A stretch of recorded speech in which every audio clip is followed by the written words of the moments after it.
But Eddie, you flexed your promoter muscles last week in New York. Could you flex them for me now? Why is Dmitry Bivol a better opponent than Caleb Plant, Billy Joe Saunders, Callum Smith? These guys weren't really able to make it too competitive, I think they were all good opponents, actually. Absolutely. The ones you mentioned. I mean, they were all world champions in a division.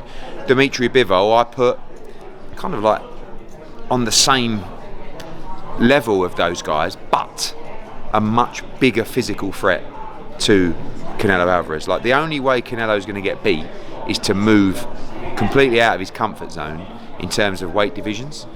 He's already doing that at 175. Like, he shouldn't be fighting at light heavyweight. You know that. I mean, this is a guy who's boxed at welterweight, 154, 160 was even big for him at the time. Now 168, 175. But Dmitry Bivol, the difference with him is he lives the life. He's incredibly fresh.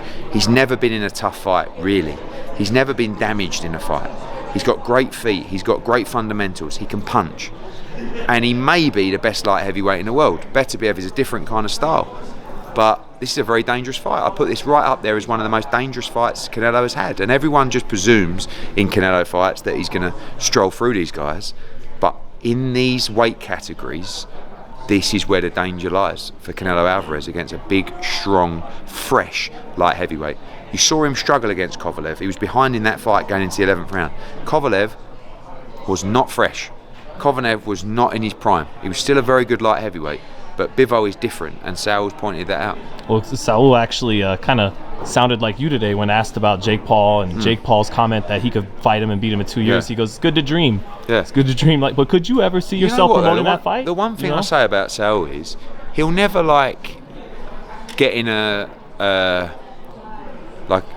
he'll never get frustrated or annoyed by that question, and he'll never say, "Don't be ridiculous, he's a clown." He just goes, "Nah, but listen, one day, you never know. Like, why wouldn't he fight Jake Paul?